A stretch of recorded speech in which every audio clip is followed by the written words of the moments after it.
It's me, Lil. Today, I'm going to tell you a thing or two about my friend Candace.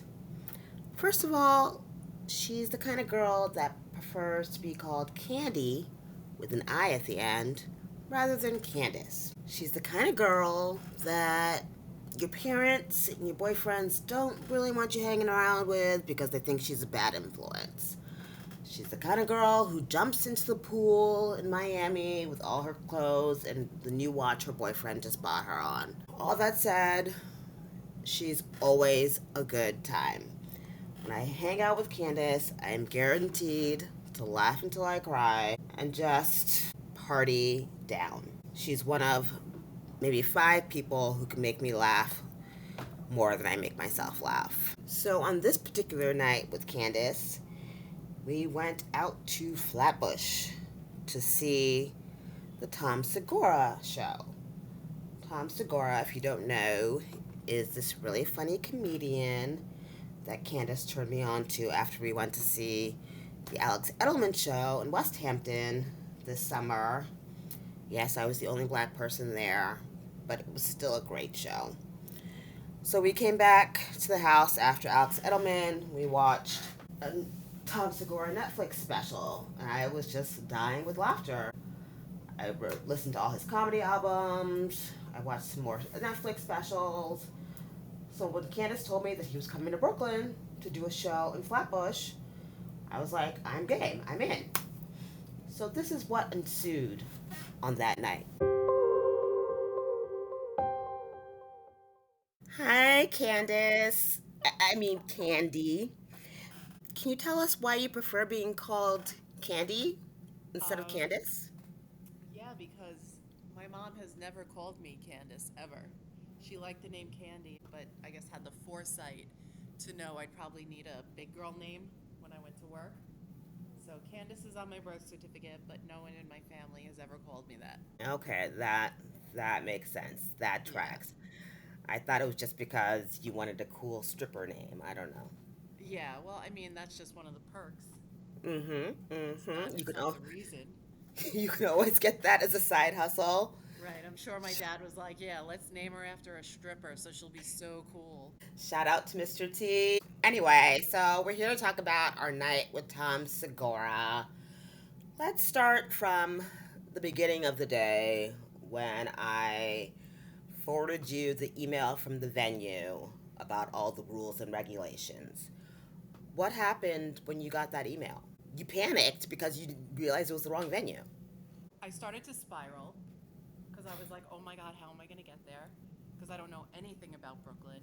And, you know, all my anxieties and worries came in, and you're just like, I don't know. I'll meet you wherever. It's fine.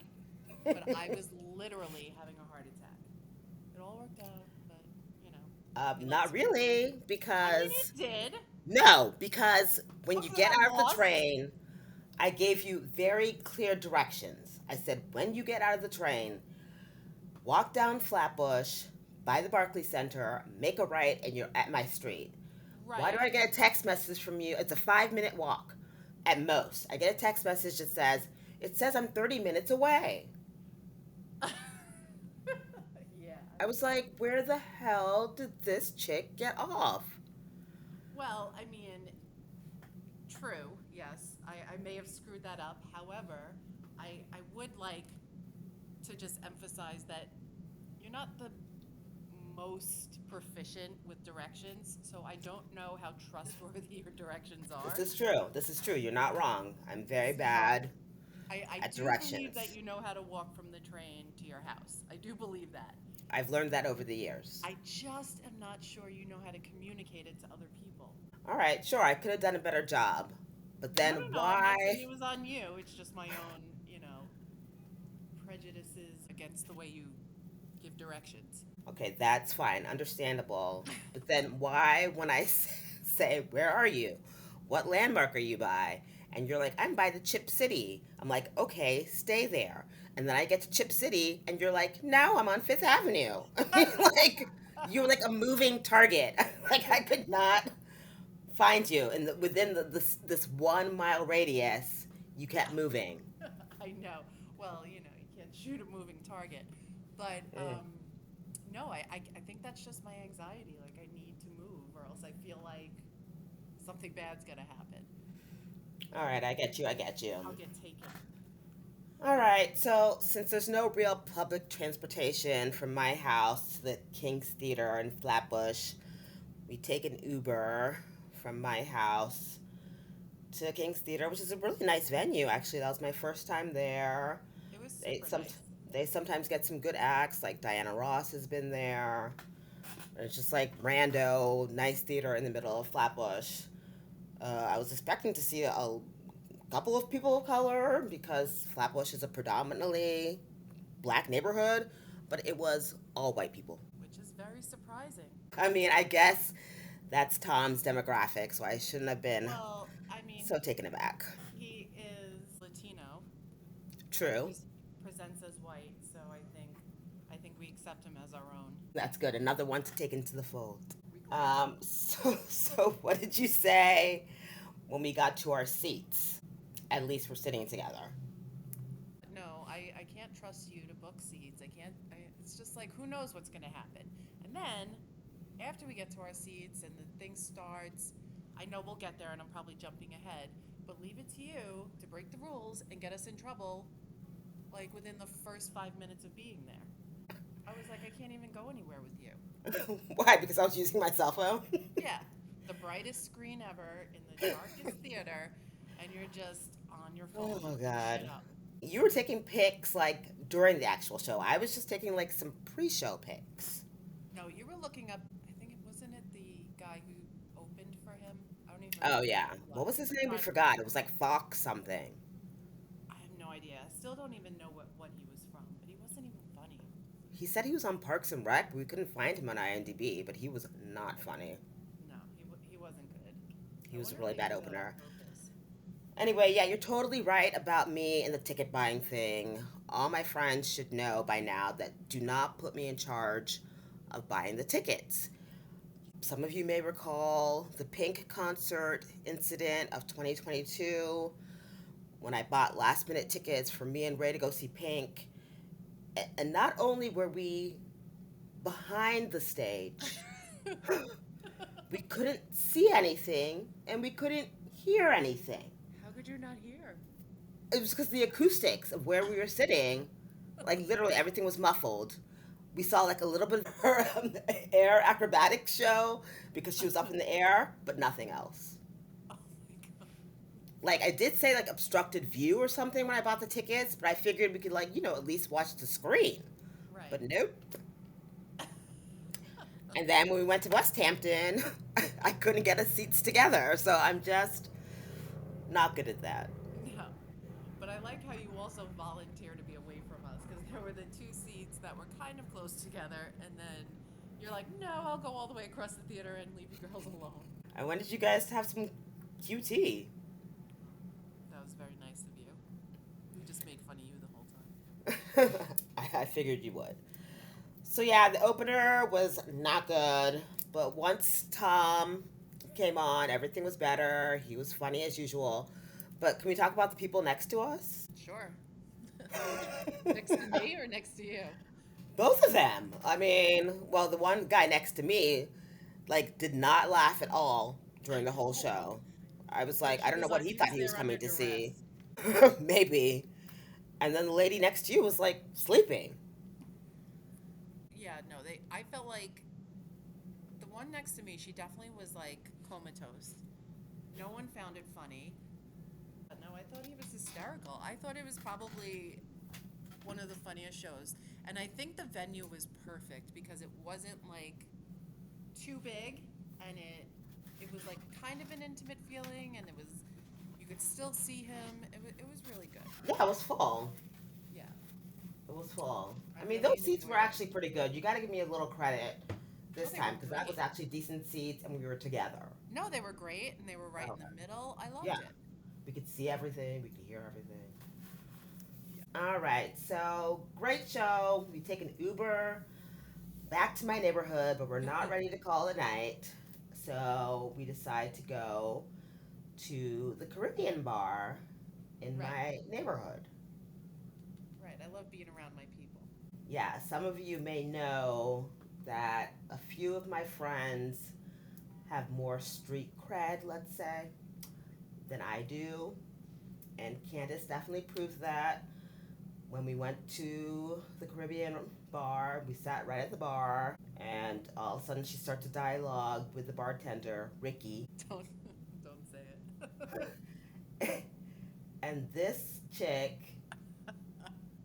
I mean, I struggle with accents in general, but especially like a Caribbean West Indian accent, I sometimes just don't understand what they're saying. Well, I Candace, translated. Candace was acting like they're old buds, like old pals from the homeland, and like she could understand every g damn word he said, and I was just like, can you repeat yourself, sir? Well, I mean, in all fairness, I am way more cultured than you. Um, This is true. having grown up right around Jamaica, Queens, and that being my stomping grounds versus your Maryland upbringing, I Jamaica think I is do very have diverse. a tad more experience with, you know, accents and dialects. Agree, agree. But then, how come also you knew all the reggae deep cuts that that the DJ was playing? And I was like, can we get some Shaggy up in here? How about some UB40? You're doing like all the dances, whining. I was like, wow, okay. Yeah, well, stick This with Long me then. Island, this Long Island chick knows the reggae deep cuts, I and do, I'm just I do. sitting I here. pride myself in that. I grew up Yeah, in well done. a very diverse neighborhood. Mm-hmm. Good Hmm. on you. Yeah. No, that was so fun though. That bar was probably just as fun as watching Tom. Yeah, it's always a good time there, and they make the drinks strong. Yeah. Were you drinking though? I think you were just doing shots. Okay, relax. Like you had That could be true. nothing to do. I definitely did a fireball shot. Yeah, with Yeah. Ricky. That was fun. Yeah, that was Although fun. my other favorite part was when you asked Ricky, "Do you like boys or girls?" I know that's what I was laughing at and saying, "Don't do it. Don't do it." I mean, I was like, that was a very 1990s way I know. of asking about his sexuality. I couldn't find my words. And then I was like, I'm just going to say something that's going to offend her, so let me think of the nicest way to say this. And I just wanted to, get his opinion on your terrible taste. I feel like you saying something offensive, but trying to say it in the nicest way is a running theme in our friendship. I know, but it's unintentional. There's no malice behind it. It's just that's what makes it like Oh that's god. what makes it easier to stomach, I hope. It's true, it's true. Nothing but love, nothing but love. Anyway, it was a fun night. Like I said, it's always a good time with my candy cane. But then how did you wrap up the night? I don't know. You left your credit I card know, there. I know. We left and then, you know, comes time to be mom the next day to buy groceries and food and I realize I don't have my debit card. So, So my ass has to go back to the restaurant looking for Ricky to pick up your credit card to mail it back to you in Long Island. and I love how you were like so concerned that someone would steal it that you wrapped it in like a ream of paper. Yeah, I mean, I wanted to make sure it got to you safely. I think it was still like jiggling in the envelope, but I did the best I could. Yeah, well, you know me. I'm good for denying a charge. Oh, If it got 100%. stolen, it would not have been a problem. That's another part of your charm. All you can do is try. All you can do is try. If they Amen. say no, they say no. All right, well, I'm looking forward to our next adventure. Maybe we'll do something for the holidays. Wow, you wrap this up like you wrap up your phone calls. Okay, bye. Well, don't have time to linger. And I told you, I have to get to DSW at 10 o'clock. Yeah, what are you gonna get? I'm looking for some formal shoes for this wedding I'm going to in February. Um, Where's the I wedding? looked on where or Yeah. when? Where? In Spain. What? Yeah, I don't know how I got an invite. I literally don't even know how I made the list, but I'm going. Okay, well, they know that you'll travel, so. Right, but why are they still asking for? Okay, let me not. Let me not. That's another show. So I found a pair online that looks like their work. They're Jessica Simpson, of course. I mean, I'm just leaning into the fact that I'm a basic bitch, you Yeah, know? I was just All, thinking that. all I do is listen to Taylor Swift, and the only shoes I like are Jessica Simpson. Oh my God. It's Well, really it does sad. happen one day. But I just wanted to go to the store first to see what else I could find before I commit to the Jessica Simpson shoes. She does have decent shoes, I will say. Right? I mean, it's not that Yeah. bad. Yeah, no, she's not that terrible in that sense. True, true. I actually don't mind her in general. Yeah, I mean, I can relate to her struggles with weight loss and weight gain, and I was wondering she where has that a was going to voice. go. She has a voice I was that is wondering how that. you were going to be able to relate with her. Let me listen. Well, she is also a basic bitch, so We both had sex with John Mayer. just the once though. Oh God. Well, good luck. Uh, thanks. All right, buy my candy cane. I'll see you for the holidays.